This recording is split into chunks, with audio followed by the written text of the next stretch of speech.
Welcome.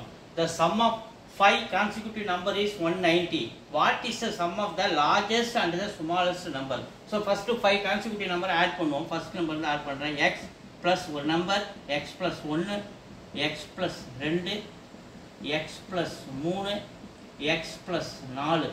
So பாருங்க ஒரு number 2, 3, 4, 5. அப்ப 5 consecutive number. Total எவ்வளவு கொடுத்திருக்காங்க?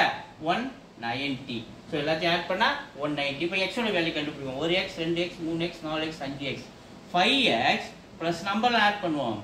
1 ஒரு 2 3 3 3 6 6 4 10 is equal to 190.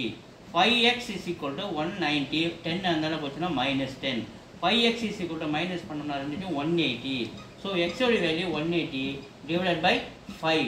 So x ஓட வேல்யூ 5 டேபிள் அடிச்சா 180 36. அப்ப x ஓட வேல்யூ 36 நமக்கு கிடைச்சிடுச்சு. அவங்க என்ன சொல்றீங்க? லார்ஜஸ்ட் அண்ட் ஸ்மாலஸ்ட் வேல்யூ ரெண்டையும் ஆட் பண்ணா என்ன ரிசல்ட்? சோ ஸ்மாலஸ்ட் ஃபர்ஸ்ட் எடுக்கறேன். ஸ்மாலஸ்ட் நமக்கு என்னதுப்பா? x. அப்ப x ஓட வேல்யூ 36. அடுத்து லார்ஜஸ்ட் என்னது நமக்கு?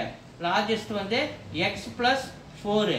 அப்ப x ஓட வேல்யூ தான் 36 plus 4. அப்ப இது ரெண்டையும் ஆட் பண்ணா நமக்கு என்ன கிடைக்குது? 40.